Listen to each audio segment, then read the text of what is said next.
já na antífona de entrada da missa, tirada do Salmo 16, nós escutávamos do Senhor essa palavra, que é uma oração. Protegei-me, Senhor, como a pupila dos teus olhos. Nós somos a pupila dos olhos de Deus. Esses filhos amados dele. E precisamos ser convencidos disso, ou seja, viver convencidos de que somos filhos muito amados. Ontem conversava com uma avó, e ela falando sobre o neto mais velho, né, que ainda é uma criança, ela dizia, eu sou completamente derretida e apaixonada por esse meu neto. E ele sabe disso. E aí ele se aproveita disso também, né? Ele sabe meus pontos fracos e sabe como pedir, o que pedir na hora que pedir.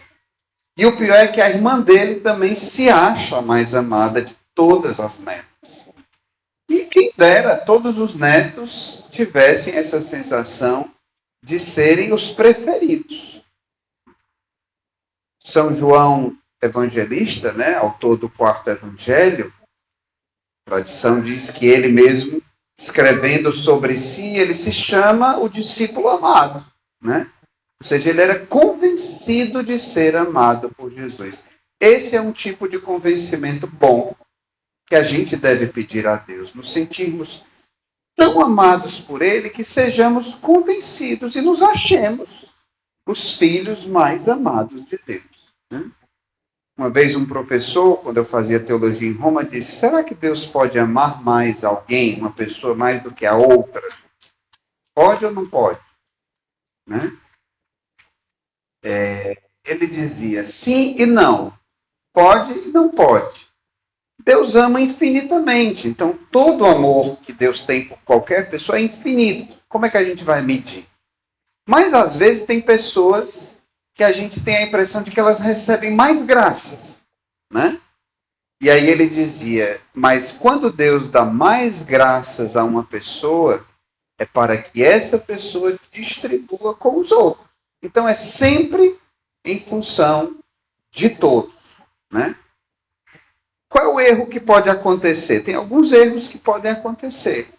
João e o irmão dele, Tiago, eram tão convencidos de serem amados por Deus que começaram a pedir privilégio, né?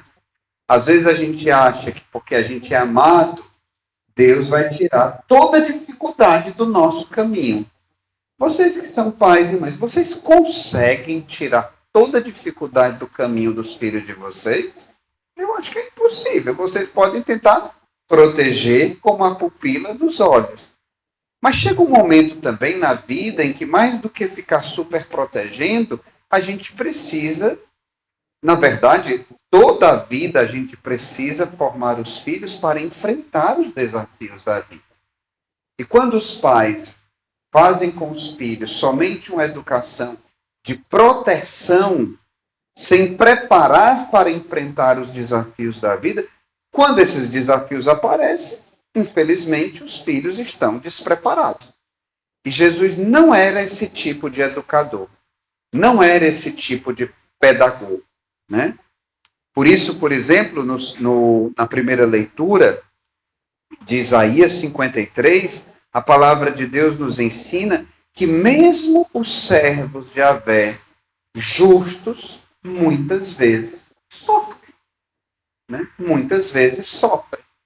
A liturgia da palavra, alguns dias atrás, ela nos trazia trechos do livro de Jó, nas leituras da semana. Jó era o homem mais justo da terra e experimentou o sofrimento na sua vida. Na vida concreta, na vida real, não vale essa equação. A pessoa é justa, a pessoa é boa, ela não vai sofrer. Não é assim que a vida funciona, né? E dizer que entrar para a igreja, ser fiel ao Senhor, significa que nós vamos parar de sofrer. É uma mentira. Não existe isso. Não existe isso. Deus não nos promete isso. Ele nos promete que estará conosco, sempre, como um esposo fiel, na alegria e na tristeza, na saúde e na doença. E Jesus, ele é, como diz a carta aos Hebreus, capítulo 4, que nós lemos na segunda leitura, ele é um sumo sacerdote misericordioso, capaz de se compadecer das nossas fraquezas. Porque ele mesmo foi provado em tudo como nós, menos no pecado. Por isso nós podemos nos aproximar com confiança do trono da graça para conseguir misericórdia e alcançarmos a graça de um auxílio no momento oportuno. Vocês acham que é assim um acaso que Jesus tenha chamado para se tornar o primeiro chefe da igreja, São Pedro, que foi uma pessoa que teve muitos percalços na sua caminhada? Foi não. São Pedro, ele precisou tanto da misericórdia de Jesus que ele se tornou expert em exercer a misericórdia com os demais. Vocês pensam que é um caso que Deus chama para ser pai de pessoas tão fracas, limitadas e pecadoras como eu? Não. É porque a gente, tendo experimentado a misericórdia na nossa própria vida, a gente se torna mais, talvez, sensível para perdoar e exercer essa misericórdia com as pessoas.